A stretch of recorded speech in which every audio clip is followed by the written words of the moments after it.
যা গরম পড়েছে তাতে কিচেনে থাকাই দায়। রাতের ডিনারের জন্য রুটি বানাচ্ছিলাম। রুটি হওয়ার পর মনে হলো যে নিজের জন্য একটু কিছু করে খাই। সেই ছোটবেলায় মা যখন করে দিত আমুল দুধ দিয়ে আর চিনি দিয়ে পরোটা, যেটা আমি মাঝে মাঝেই বানিয়ে খাই। তাই ভাবলাম আজকে তোমাদের সাথেও চলো শেয়ার করি। প্রথমে আটার ডোটা রুটির মতন বেলে নিয়েছি, তারপর আমুল স্প্রে দুধ আর চিনি দিয়ে খুব ভালো করে ছড়িয়ে নিয়েছি।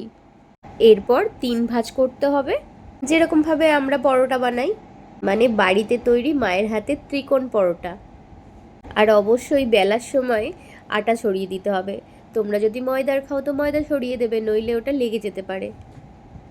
আমার সত্যি বলতে এটা ভীষণ ভালো লাগে খেতে। আর আমাকে দেখলে আশা করি তোমরা বুঝতেই পারো যে আমি খেতে খুব ভালোবাসি, মানে আমার চেহারাটাই বলে দেয়। এই যে পাশ থেকে আবার আরেকজন টোন কাটছে আমাকে, কি বলছে জানো? বলছে খেতে ভালোবাসে কিন্তু রান্না করতে নয়। আচ্ছা তোমরাই বলো তো, যা গরম পড়েছে ভালো লাগে রান্না বান্না করতে? কিন্তু কি করব, খেতে তো হবে আর রান্নাও করতে হবে। আমি নাকি রান্না করি না। সন্ধেবেলায় টিফিনের জন্য রুটি বানিয়েছি, আবার সাথে সোয়াবিন আলুর তরকারি করেছি। আবার পাশ থেকে বলছে দুপুরবেলা।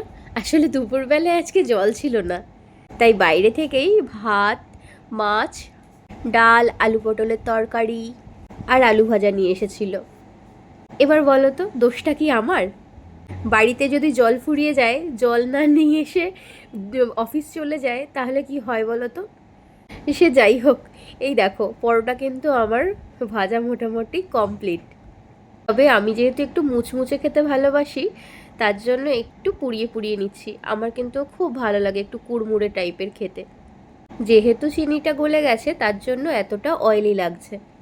খেতে কিন্তু দারুণ হয়েছিল, তোমরা একবার ট্রাই করে দেখতে পারো। আমার তো জাস্ট চুমু লেগেছে। কে কে খেয়েছো অবশ্যই জানিও কিন্তু। টাটা।